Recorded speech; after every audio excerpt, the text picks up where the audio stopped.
Welcome to Sand Shark Snapshot, bringing you the latest news on the USCB Sand Sharks. Hello and welcome to the first installment of the Sand Shark Snapshot. I'm your host, Justin Jarrett. Unfortunately, my sidekick and co-host, Bracken Lambert, unable to join us today. He made a run at it. Our first two tries were derailed by technical difficulties, and Bracken had other obligations that kept him away from round three. But nonetheless, I'm flying solo today and happy to bring you the first edition of this new web series that will bring you the latest in USCB athletics each week. We're here at Finland Field, where the 2013-14 sports season got underway last weekend, with USCB hosting Johnson & Wales and West Virginia Tech in a pair of soccer matches. Some very exciting action as USCB forged a 2-2 tie with Johnson & Wales in a non-conference contest, and then blanked West Virginia Tech 5-0.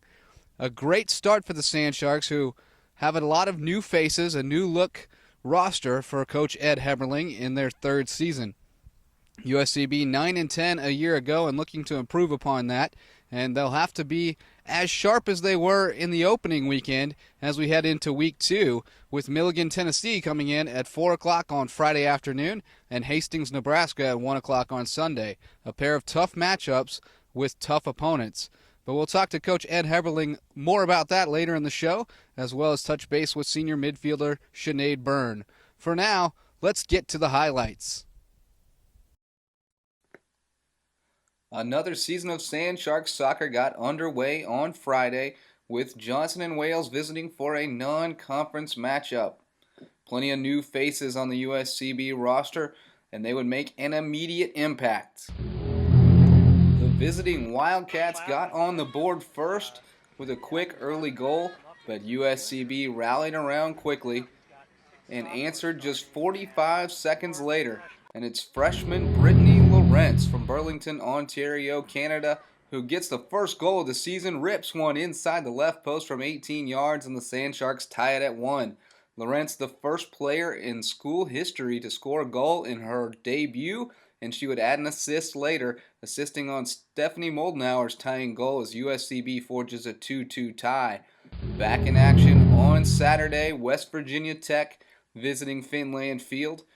USCB looking for its first victory of the year, and the Sand Sharks jump out early. Corner kick from Jess Tooley goes into the box, and Alexa Muffley uses the header to put it inside the right post for a 1-0 lead. We'll see plenty more from Muffley. She was the star of the game. And USCB back at it. Jess Tooley again with the corner. Muffley puts the head to it again, but it's off the post, but freshman Megan Benoist there to clean it up, and it's 2-0 Sand Sharks, an early lead against the Golden Bears of West Virginia Tech. Sand Sharks not done yet. Right back at it, leading 2-0 when they play it up the left side. Sarah Grace Stubbs takes it down in the left corner, and she's going to play across for Lawrence, who flicks it with her right foot inside the right post, and it's 3-0 USCB. Another beautiful goal for the freshman. Sand Sharks going to look to add on before the end of the half. Bridget Noonan plays one in for Alexa Muffley, who buries it for her second goal of the game. And then one more time, USCB in the second half, Olivia Dizon with some fancy footwork, a little shake and bake. Kim Johnson plays it off to Hunter Clark-Dye, who puts it in the net for a 5-0 lead, and that's where it would end. We'll be back with more in just a moment. At the University of South Carolina, Beaufort, we offer small classes, individual attention, and an affordable education in an atmosphere that fosters diversity and achievement. We are students. We field 9 Sand Shark sports teams that compete in the Sun Conference. We are athletes. We are one university with 2 campuses serving the coastal areas of South Carolina and Georgia. We are the Low Country. We are the fastest growing 4-year school in the University of South Carolina system. We are USCB. Joined now by Coach Ed Heberling. Coach, we've talked a little bit about this weekend, Bracken and I, but 2 games, 1 win, 1 tie, and I think you have to be pretty happy with the way things went. Just kind of give us your assessment of this first weekend. Yeah, it was a great opening weekend for us. We played a tough spring schedule and a preseason schedule to kind of get us ready for this, so that when we played teams more at our level, we'd be able to play at a higher level. And I felt like that showed this weekend when we played. We dropped down a couple times to Johnson & Wales in our first game, had to face some adversity, but it was good to see our girls come back twice to tie the game, and to hold on for that tie. And then the next day, after playing 110 minutes, came out against West Virginia Tech and just dominated. Stuck to our game plan. We didn't go to direct play or anything. We just stuck to what we do best, and it really showed in the goals we scored.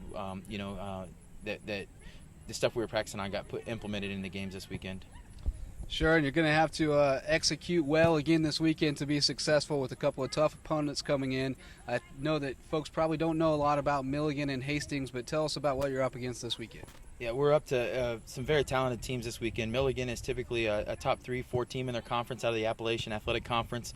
Last year they were 10-7 or so, somewhere in there, and made it to the conference semifinals. They're going to be very tough. And then Hastings College out of Nebraska is perennially a top 20 team. I think last year was a little down year for them, but I expect them to be back. They got an All-American player for them that's going to be their rock.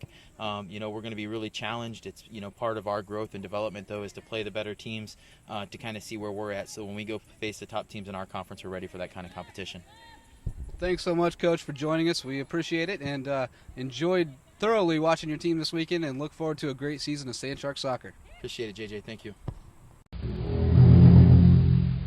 Joined now by Sinéad Byrne, the lone senior on the Sand Shark soccer team this year and one of the original Sand Sharks. Shay, you've been around since the beginning of the program.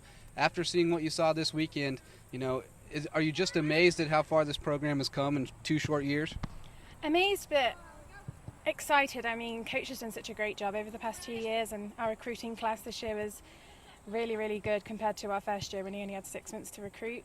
So we're just really excited by how far we've come, and I mean, finishing in the top 6 of the conference is looking really possible this year. And I know that you guys have tried to make sure you don't place any limits on yourself this year. Mm-hmm. Last year the goal was to get into that conference tournament. Once you did, you felt like there was a little bit of a letdown. So hence the never satisfied slogan, and top 6 is not going to be good enough, right? No, well, I mean, there's no limitations. I mean, we just want to beat everyone. We want to have a great record this year, more wins than losses. And I mean, when we get into the conference tournament, we don't want to just stop at the quarterfinals. We want to go semis and hopefully to the final. I know there was a touch of disappointment to end with a tie against Johnson & Wales on Friday, but that was all erased on Saturday, right? I mean, you guys played as well as you have as a team in the 3 years that you've been in existence. Tell me a little bit about that game against West Virginia Tech and what it did for the confidence of this young team. West Virginia Tech, well, they came out to watch the end of the Johnson & Wales games, and I think that was detrimental to them because they saw how great we played in the last 20 minutes. And just the pressure against Johnson & Wales was unreal, and I mean, we having that goal disallowed. So Saturday we really just wanted to score as many goals as possible. So scoring the 5 goals is just leading up for a better weekend this weekend. Well, you're off to a great start, and hopefully a very exciting season ahead. Thanks so much for joining us, Shay, and best of luck. Thanks, JJ. Before we wrap up this edition of Sand Shark Snapshot, I wanted to hand out a few kudos. Unfortunately, like I mentioned, Bracken Lambert unable to join me today, but we were able to talk about our Athletes of the Week before broadcasting the show, and Bracken gave his kudos this week to junior midfielder Alexa Muffley. Alexa's play in the midfield was dominant, and she got involved in the attack on Saturday with 5 points against West Virginia Tech. A well-deserved kudos for Alexa Muffley.